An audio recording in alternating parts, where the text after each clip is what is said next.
l'immensité de ta grandeur. Comment peut se manifester à votre égard? Allons-y, comment peut se manifester le sentiment amoureux? Un des éléments par rapport peut-être à la différence entre l'attirance et le sentiment amoureux, s'il faut le faire, c'est que l'attirance peut encore être quelque chose qui se vit à distance.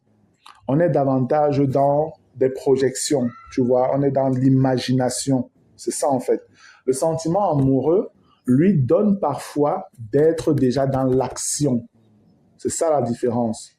Bon, peut-être pour que je vous donne, je vais donner quelques éléments maintenant. Si vous voulez ajouter, vous allez ajouter. Je dis, comment se manifeste le sentiment amoureux? Il fait des choses pour vous qu'il ne ferait pas ou voilà, pour personne d'autre. Là, on est dans l'action réellement. Donc, c'est un peu comme on dit, chevalier, tu veux sauver, tu veux aider, tu veux machin, tout ça là. C'est, tu vois facilement les difficultés de l'autre, tu veux venir en aide et tu manifestes véritablement la chose. Il ou elle vous accompagne partout où vous avez besoin de lui ou d'elle, tout comme vous faites de même pour lui ou elle.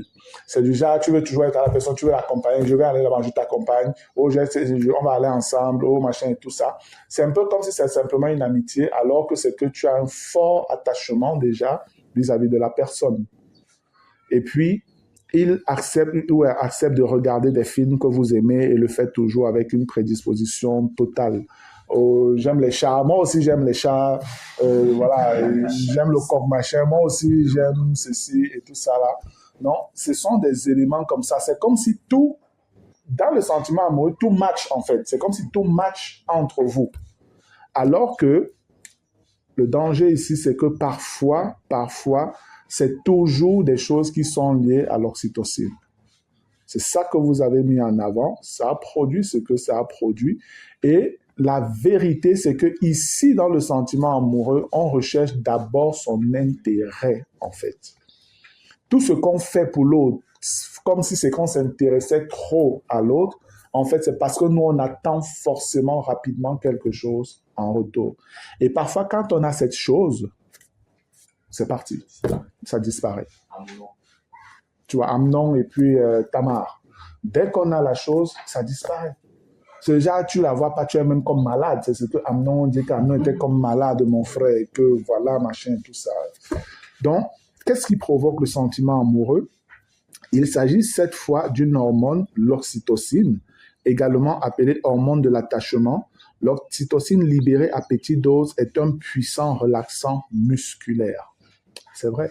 Parce que ça te donne vraiment le sentiment d'être bien, d'être tranquille, d'être apaisé et tout ça.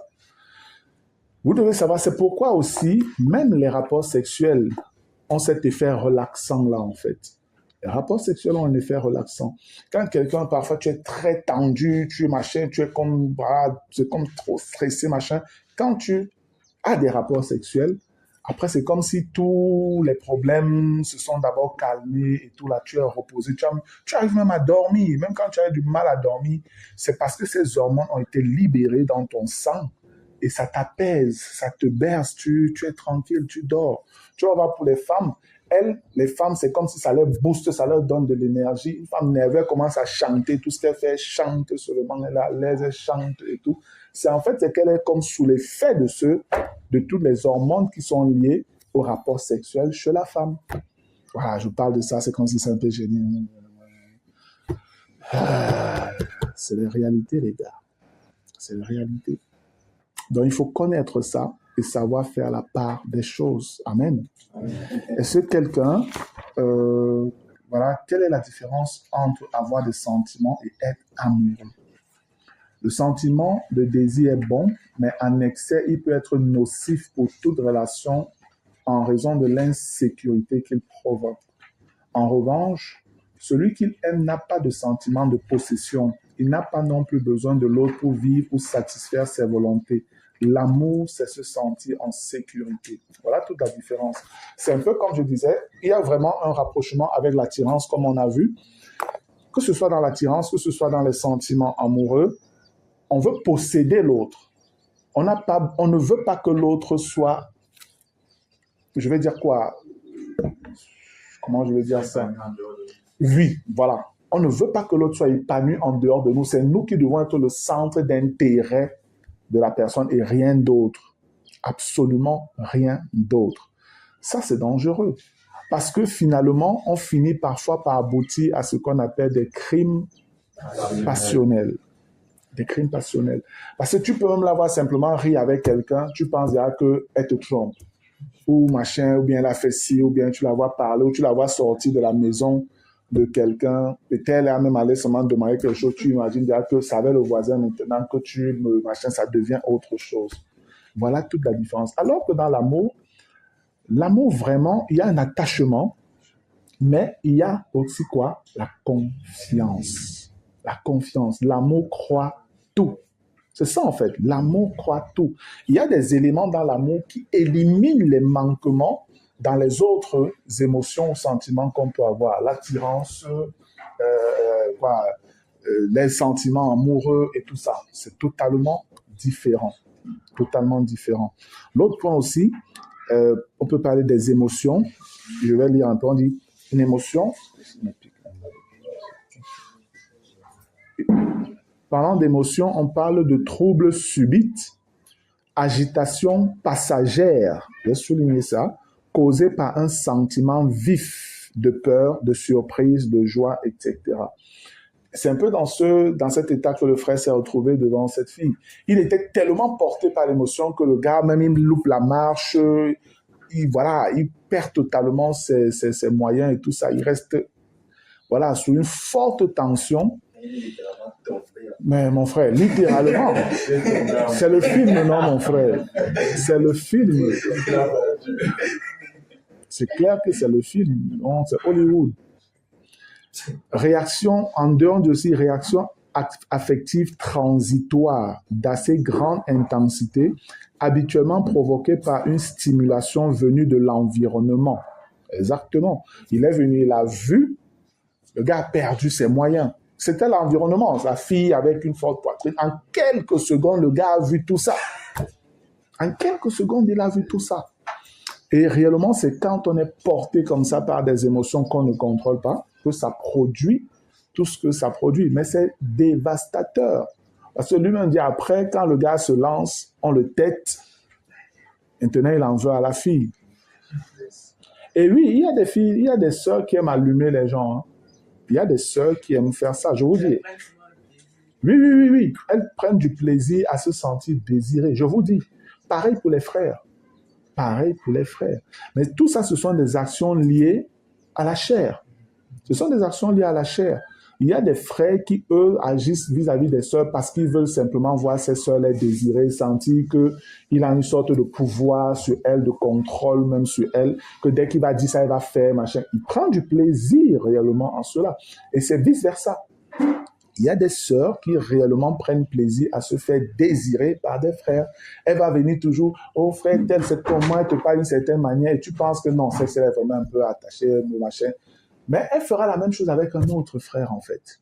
Elle fera la même chose avec un autre frère. Après, elle revient vers toi. Elle crée un peu de jalousie. Elle va un peu vers l'autre. Il y a des sœurs qui font ça. C'est du péché. Si c'est que vous ne savez pas contrôler tout ça, vous créez du trouble et du désordre dans l'Église. D'où l'importance de veille des anciens par rapport à tout ce qui se fait au milieu de l'assemblée. Sinon, les frères vont se blesser, vont se faire beaucoup de mal, ou certaines sœurs pourront faire beaucoup de mal à certains frères, ou certains frères pourront faire beaucoup de mal à certaines sœurs, d'où il faut vraiment une certaine discipline dans les rapports, dans les fonctionnements, dans les agissements, dans les fréquentations même, pour que, parce que quand c'est des blessures de cœur, frère, après, on s'isole, on a besoin d'être seul, on se sent honteux, on se sent trahi. C'est des émotions par lesquelles on traverse qui sont souvent très difficiles à rattraper, à restaurer et tout. Très, très difficiles. Donc, il ne faut pas jouer avec ça. Vraiment pas du tout. Maintenant, l'amour, par contre. L'amour est un fort sentiment d'affection et d'attachement envers un être vivant ou une chose, assez intense pour pousser ceux qui le ressentent à rechercher une proximité physique, ce qui existe aussi dans les autres, intellectuels. Là maintenant, on va un peu dans un autre domaine, intellectuel ou même imaginaire avec l'objet de cet amour, d'où Dieu. L'amour pour Dieu est quelque chose de réel, mais en même temps c'est imaginaire, parce qu'on ne le voit pas, Dieu. Mais notre amour pour lui est authentique. Vous voyez? Parce que dans nos rapports avec le Seigneur, il y a un échange de quelque chose. Nous apportons à Dieu ce qu'il nous demande et lui sait nous combler selon nos attentes. Tu vois un peu? Mais la force dans tout ça, c'est quoi? À la différence avec Satan, par exemple. Satan sait récompenser aussi ses serviteurs. Il sait les récompenser. Mais la vérité, c'est que ces gens le servent par contrainte. Si tu ne fais pas que tu as signé le pacte avec lui là, tu es mal parti. Alors que nous, on signe notre pacte, appelons ça comme ça, avec Dieu, l'engagement qu'on prend envers lui, mais Dieu nous laisse toujours libres. Libres toujours. Soit tu lui obéis, soit tu désobéis. Et si tu désobéis, il te dit, man, voilà le contrat qu'on avait, c'est Hao. Il essaye de te convaincre dans l'amour et de te ramener. Et c'est pour ça, parfois, c'est encore nous qui pleurons. On se repent. Et tout ça, on revient demander pardon. Chez Satan, tu fais mal, tu as chaud. C'est comme ça, en fait. C'est ça qui fait toute la différence. Par contre, avec l'amour, oui, il y a cet attachement, il y a ce désir d'être avec l'autre, il y a tout ça, mais il y a du respect, il y a de la liberté, il y a de la confiance, un ensemble de choses. Comment peut-on définir l'amour? J'ai essayé de définir l'amour. Je vous dis, quand il faut définir l'amour par rapport à Dieu, c'est quelque chose de compliqué. Si on veut définir l'amour dans les rapports humains aussi, ce que je dis, attirance affective ou physique, qu'en raison d'une certaine affinité, un être éprouve pour un autre être auquel il est uni ou qu'il cherche à s'unir par un lien généralement étroit. Le mot important ici, c'est affinité. L'amour naît véritablement d'une affinité. C'est pourquoi on dit on épouse une personne qu'on connaît, on épouse son ami. Parce que tu ne peux pas parler d'amour avec une personne que tu as rencontrée il y a une semaine. C'est pas normal, il n'y a aucune logique là. Là, tu as vos affaires de coups de foudre là. Et on s'est dit, la foudre te touche, c'est fini, tu es mort. Tu es mort. Donc, on doit être conscient que nous devons d'abord bâtir quelque chose de solide avec une personne. Et plus nous bâtissons cela, plus l'amour authentique est manifesté, est éprouvé et tout.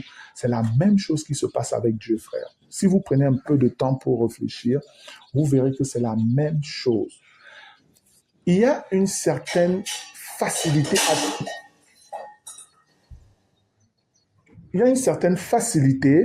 à vivre avec une personne qu'on aime réellement, même dans ses imprévus, ses erreurs, et tout ça. Et moi, parfois, je suis surpris, je vous le dis, je suis parfois surpris dans mon rapport avec mon épouse de certaines réactions que personnellement, moi, je peux avoir. Il y a parfois des choses que mon épouse peut-être peut dire, elle va faire ça après, peut-être faire autrement. Quand même, elle vient en parler, même quand ça ne me plaît pas véritablement, je dis, ok, d'accord, ça va. Mais je passe dessus, je n'ai aucun ressentiment. Donc, en fait, dis, bon, c'est arrivé, tu pardonnes, tu laisses, ça circule, il n'y a pas... En fait, parfois, ils me disent, man, que mince, c'est vraiment bon d'aimer comme Christ veut. Hein. Je vous dis, moi-même, je suis parfois surpris. Est-ce que c'est... Parce que je sais que ce qui vient de se passer là, avec un autre homme, ça aurait été autre chose. Des problèmes ou violences ou insultes, en tout cas, ça allait se saccager. Et c'est là parfois aussi que moi-même, je vais dire, je mesure même mon niveau de maturité vis-à-vis du fruit de l'esprit, vis-à-vis de l'amour que je peux avoir vis-à-vis de ma femme, du respect que je peux avoir vis-à-vis de mes enfants. Parce que si c'est que j'étais quelqu'un, dès qu'elle dit ça, machin, boum, j'explose et tout, comment mes enfants réagiraient? Comment mes enfants se comporteraient s'ils écoutent papa crier sur maman à tout bout de champ, ou la femme, dès qu'elle sait qu'elle va faire ça, qu'elle va venir, elle sait dire qu'elle est mal partie. Ça va crier, ça va la menacer, ça va faire ci, ça va faire ça. L'amour ne produit pas ces choses. Lorsque vous regardez ce que Dieu dit concernant l'amour dans 1 Corinthiens 13, c'est tout autre chose. Amen. Donc c'est important, frère, de voir les choses sous le prisme de l'amour, en écartant donc tous les éléments que nous avons déjà partagés depuis le matin. Parce que ceux-là sont faux. Ceux-là produisent d'autres choses, d'autres réactions, des sentiments qui ne sont pas nobles. Quand je parle peut-être du fait que tu peux avoir de l'attirance pour une sœur, un autre frère, lui, peut-être joue même avec elle simplement comme ça, machin, mais tu commences à avoir de la haine, de la jalousie, de machin vis-à-vis de ce frère qui ne t'a lui rien fait. Il t'a rien fait. Lui, il va même, il fait tout ça, il joue, il rit, et puis il vient même te saluer, que, ah, c'est comment, man? Tu le salues, tu es une gonfle, tu vois. C'est pas un point de main. Donc, tu es gonflé là comme ça, que mais celui-ci même c'est qui. Et tu as l'impression que non, elle est plus intéressée par lui, alors que peut-être même il n'y a rien. Voilà, elle est tranquille, il n'y a pas de souci. Mais parce que tu es, voilà, c'est pas quelque chose d'authentique, ça te produit ce que ça te produit là. Comment définir le vrai amour? Le vrai amour peut être défini comme un sentiment profond d'affection, de respect et d'engagement envers quelqu'un.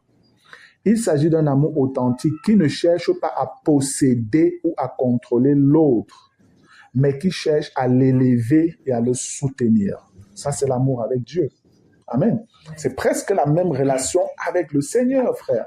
C'est presque la même relation avec le Seigneur.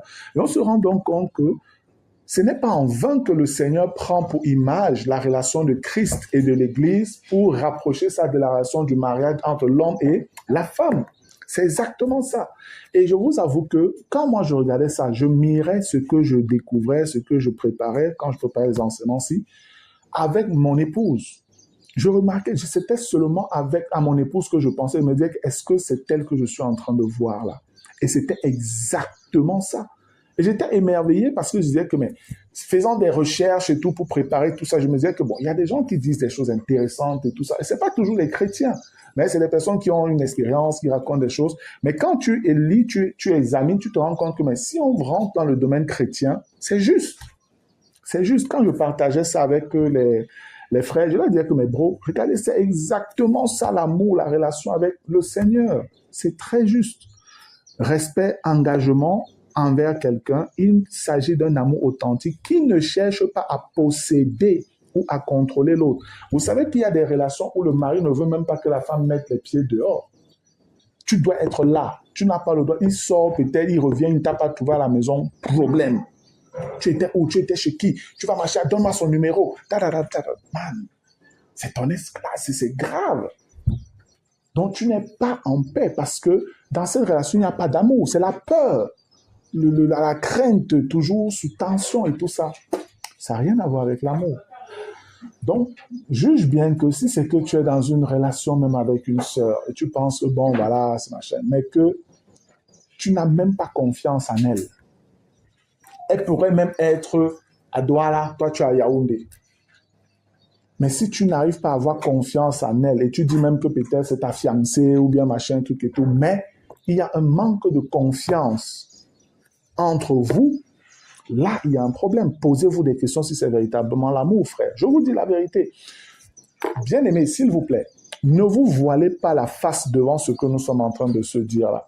Il ne faut pas que vous voyez que voilà les éléments qu'on a donnés qui témoignent que c'est pas bon.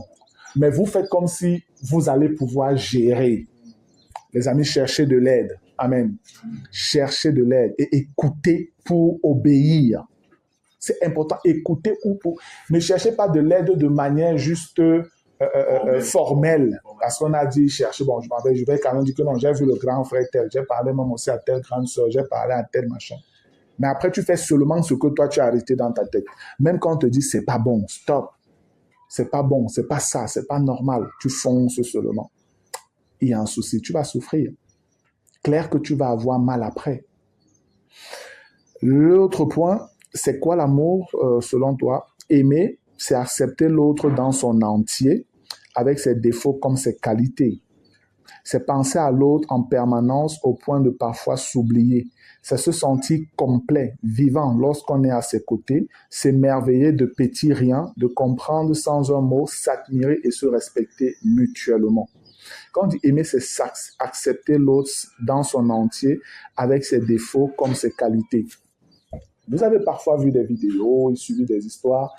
Dès que le mari a perdu le travail, l'amour aussi a disparu. Dès que la femme a fait l'accident, elle est maintenant estropiée là, le mari disparaît. Regarde, moi j'ai ma vie à faire, machin, il est parti. Et ainsi de suite, ainsi de suite. C'est pas de l'amour, il n'y avait pas de l'amour là-dedans. L'amour est tel que lorsque l'autre souffre, tu souffres avec cette personne. Il est impensable pour toi de laisser l'autre parce qu'elle est peut-être dans un état de difficulté particulière et tout. Non, tu ne vois pas ça. Au contraire, c'est là que tu sens même que je dois montrer à cette personne que je l'aime, que je suis là, que tu peux compter sur moi, que je te soutiens jusqu'au bout. Ça, c'est l'amour. Mais les histoires où les gens se mettent ensemble, et beaucoup, frères, les couples où il y a de l'amour sont extrêmement rares là-dehors. Écoutez très bien. Les couples où il y a de l'amour sont extrêmement rares. Même dans l'église, les sœurs, elles sont là et elles focusent sur des frères où elles savent que, gars, celui-ci, il a un peu, ou il a même beaucoup. Quand il dit un peu, il a beaucoup. Parce qu'un peu, là, tout le monde peut avoir un peu. Il a beaucoup. Et c'est sur le frère là qu'elle est concentrée, là, que, gars, c'est celui-là que moi je veux. Et je vais vous dire que ce n'est pas, c'est pas simplement les sœurs. Il y a des frères qui ciblent les sœurs où ils savent que, gars, celle-là, elle est bien, elle a un bon business, elle a déjà même construit, c'est sur elle-là que le gars vise. Que non, c'est la sœur là qu'il me faut. Et il est prêt à tout pour l'avoir. C'est pas l'amour. Et je vous dis, ça existe dans l'église pêle-mêle. Ça existe dans l'église pêle-mêle, frère. C'est pourquoi c'est toujours important de savoir qu'est-ce qui peut motiver l'autre. Et pour ça, allez voir les frères matures, allez voir des frères qui ont de l'expérience, des frères qui ont une bonne communion avec Dieu. Ce sont ces frères qui peuvent vous aider à voir la réalité même de votre cœur. Pourquoi c'est seulement cette sœur-là qui est riche, qui a même, voilà, un projet pour aller au Canada ou aller, je ne sais pas trop, toi tu sens que non, gars, je peux m'accrocher là avec elle, on part même et tout ça là, elle peut m'appeler, machin. C'est où tu signes. Quand on regarde tout, on voit que ça ne matche pas. Mais peut-être la sœur, peut-être elle a même un certain âge, ou peut-être elle est naïve, ou peut-être elle désire ci ou ça. Après, elle se laisse entraîner, et elle arrive là-bas, ça devient tout autre chose. Elle te fait venir, ça devient tout autre chose. Ce sont des réalités, même dans l'église. Donc, ne vous endormez pas, frère. Ne pensez pas que parce qu'on dit qu'on est chrétien, on baisse la garde. Parce que non, c'est une sœur. Elle est même avec nous dans la saine doctrine, le message de la croix. Et tu penses que parce qu'elle est même à Mendon, voilà, il y a les frères, machin et tout, donc c'est une bonne sœur. Faites gaffe. Frères, restez toujours sur vos gardes.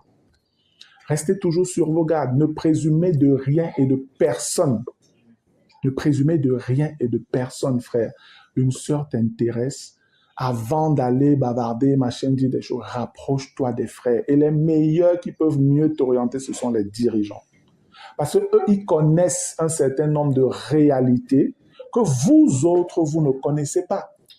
Parce qu'il y a des problèmes, des cas et tout, qui leur sont rapportés, qui ne seront jamais rapportés chez vous. Donc, tu peux voir une sœur là, comme ça et tout ça, tu penses que non, voilà, c'est comme ci, c'est comme ça, machin truc.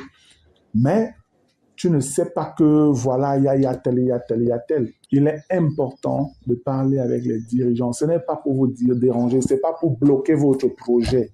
Ce n'est pas pour vous nuire. Non, c'est pour vous préserver des blessures. Parce que tu pourrais te lancer, tu pourrais machin et tout ça. Après, voilà. Dès le départ, si tu commences à ressentir des choses, avant de continuer même les fréquentations et tout ça là, demande conseil. Demande conseil, frère. Demande conseil. Donc, voilà. C'est quoi aimer vraiment quelqu'un? L'amour authentique et véritable n'est pas signe de dépendance émotionnelle. C'est au contraire une réelle liberté que de se confier, d'être réellement qui on est et d'accepter l'autre avec ses qualités et ses défauts. La jalousie malsaine n'a pas de place dans l'amour véritable. Donc, quand on dit l'amour authentique et véritable n'est pas signe de dépendance émotionnelle, ce n'est pas comme si l'autre n'est pas là, je suis mort, machin, tout. Non, tu peux savoir donner un temps de liberté à l'autre et tu vis toujours et tu es toujours content de l'attitude aussi de l'autre, de l'épanouissement de l'autre. Mais quand tout le monde, à tout moment, tu dois être ici. Elle n'a pas le droit de bouger parce que c'est toi. Elle n'a pas le droit, mais parce qu'elle doit te faire ceci. C'est elle qui doit laver tes habits. C'est elle, un bouquin. C'est elle qui doit préparer ta nourriture. C'est elle qui doit machin et tout ça. Si elle n'est pas là, machin et tout ça là. Non. Il faut que tu comprennes que si tu l'aimes toi-même, tu peux laver tes habits et laver ses habits aussi. Amen. Tu peux laver tes habits et laver aussi ses habits. Tu peux préparer et la servir aussi. Tu peux faire tout ce qu'il y a à faire pour qu'elle aussi se sente aimée. Vous êtes ensemble. Amen. Vous êtes ensemble. Dans l'amour, la culture ne doit pas intervenir. Pas du tout. La culture n'a pas sa place dans l'amour. Si oui, la culture céleste. La culture céleste, on fonctionne dans l'amour authentique selon les principes de notre Père. On n'agit plus parce que mon père a dit, ma famille a dit, on m'a mis la pression, ou la famille de ma femme a fait ci ou ça. Zéro. On ne fonctionne plus comme ça dans l'amour véritable. L'amour authentique et véritable fonctionne selon les principes de Dieu. Et l'homme doit connaître quelle est sa place et la femme doit connaître quelle est sa place. L'homme doit savoir protéger sa femme comme la femme doit savoir protéger son mari. Amen. Aimer, c'est accepter l'autre dans son entier, avec ses défauts comme ses qualités. Ça, c'est pas pour dire qu'on reste dans les défauts. Pas du tout. OK? C'est pas ça. Mais c'est juste que on doit savoir être patient vis-à-vis de l'autre. On ne doit pas bousculer l'autre. Et vous devez comprendre que dans une relation amoureuse, authentique, il doit avoir de la réciprocité. Parce qu'avec Dieu, c'est ça. Si toi, tu dis, j'aime tel, je suis amoureux de tel, mais que l'autre ne te renvoie pas la même chose, il y a problème. Il y a problème. Ne te lance pas dans une relation comme celle-là. Ne te lance pas dans une relation où c'est toi qui aimes la personne et la personne ne t'aime pas en retour. Il y a les critères qui donnent de voir est-ce que l'autre m'aime ou ne m'aime pas. On aura l'occasion de voir ça parlant de l'amour. Donc, dans cet état de choses, c'est quoi, bro? C'est que l'autre te connaissant et toi, te connaissant et connaissant l'autre, les défauts, vous allez parler de ça dans le but de vous améliorer ensemble. OK? Je vais dire quoi? Il y a des choses parfois que tu peux peut-être aimer et que l'autre même n'aime pas. Mais parce que l'autre t'aime, elle supporte ce que toi tu aimes et qu'elle n'aime pas. Je vous ai souvent parlé des Josine avec des haricots, manger avec les mains et tout ça là. Aujourd'hui, je m'en fous.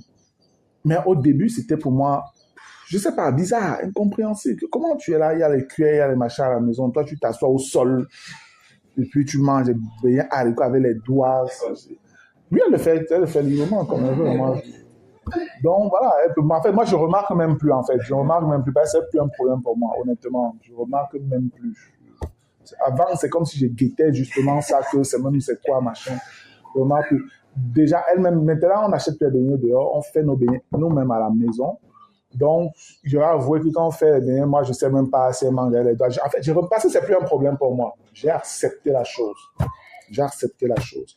Donc, pour dire que tu ne peux pas être dans un état où il y a quelque chose de défaillant et qui peut-être, dans une certaine mesure, gêne la personne que tu dis aimer et qu'elle te fait la remarque et puis tu dis que c'est mon glissu comme ça, il faut me laisser comme ça. Il y a problème. Il y a problème. Dans l'amour, la personne comprendra ce que tu as dit et elle travaillerait à te mettre à l'aise. C'est en fait ça le système de réciprocité et même sacrificiel. Parce que tout à l'heure je parlais, et je n'ai pas mentionné ça, c'est que même dans le rapport sexuel, frère, même dans le rapport sexuel, les personnes qui veulent seulement rechercher leur plaisir, c'est pas normal.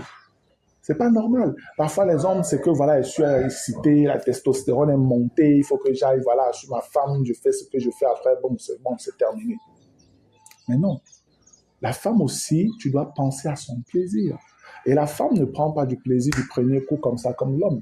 Il y a tout un mécanisme qu'il faut savoir comment procéder, comment pour l'aider, afin qu'elle-même, elle puisse également voilà, être pleinement satisfaite dans votre rapport. Et si c'est que toi, tu estimes que non, enfin, pas seulement faire ce que j'ai fait et puis bon, basta, c'est plus normal.